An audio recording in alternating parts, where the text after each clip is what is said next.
নমস্কার, বেলি রান্নাঘরে আপনাদের সকলকে স্বাগত জানাই। আজকে আমি ক্যাপসিকাম আলু দিয়ে কীভাবে পুর ভরে বানানো যায় সেই রেসিপি আপনাদের কাছে শেয়ার করছি। তার জন্য আমি 5টা ক্যাপসিকাম নিয়েছি, 3টা আলু নিয়েছি।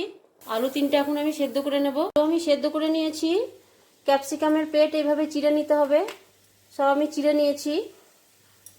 আলু আমি মেখে নিয়েছি। এবার মিডিয়াম সাইজের একটা পেঁয়াজ কেটে নিয়েছি কুচিয়ে, আর 5-6টা লঙ্কা, 5-7টা রসুন কুচি, আর হাফ ইঞ্চ আদা কুচি এর মধ্যে দিয়ে দিচ্ছি। স্বাদ মতো নুন, সামান্য পরিমাণ হলুদ, 4 চামচের হাফ চামচ গরম মশলা পাউডার। এবার আমি ভালো মতো মেখে নেব।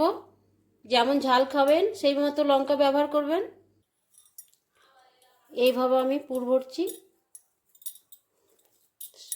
সবগুলো আমি ভরে নেব এইভাবে। কড়াই বসিয়ে দিয়েছি, গরম হয়ে গেছে। এবার আমি 25 গ্রাম তেল দিচ্ছি। সরষের তেলে বানিয়ে নেব। সামান্য পরিমাণে তেলে হলুদ দিচ্ছি। ক্যাপসিকামের গায়ে জল থাকে, ছিটে ফোটা বাইরে পড়বে না। লো টু মিডিয়াম আছে আমি উল্টে পাল্টে ভেজে নেব।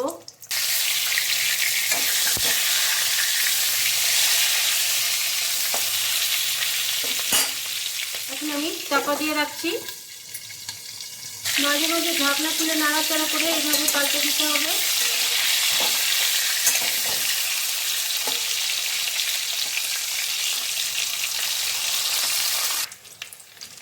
ক্যাপসিকাম ভাজা হয়ে গেছে। সময় একটু লাগে কিন্তু খেতে বেশ ভালো হয়। আলুর পুর দিয়ে ক্যাপসিকামের সবজি যদি ভালো লাগে, ছোট একটি লাইক, কমেন্ট ও শেয়ার করবেন। একটা ডাল আর ভাত আর এই সবজিটি হলেই আর কিছু দরকার হবে না। অবশ্যই ট্রাই করবেন, খেতে বেশ ভালো হয়। তো সবাই ভালো থাকবেন, সুস্থ থাকবেন। আজকের মতো নমস্কার। পরের রেসিপিতে আবারও দেখা।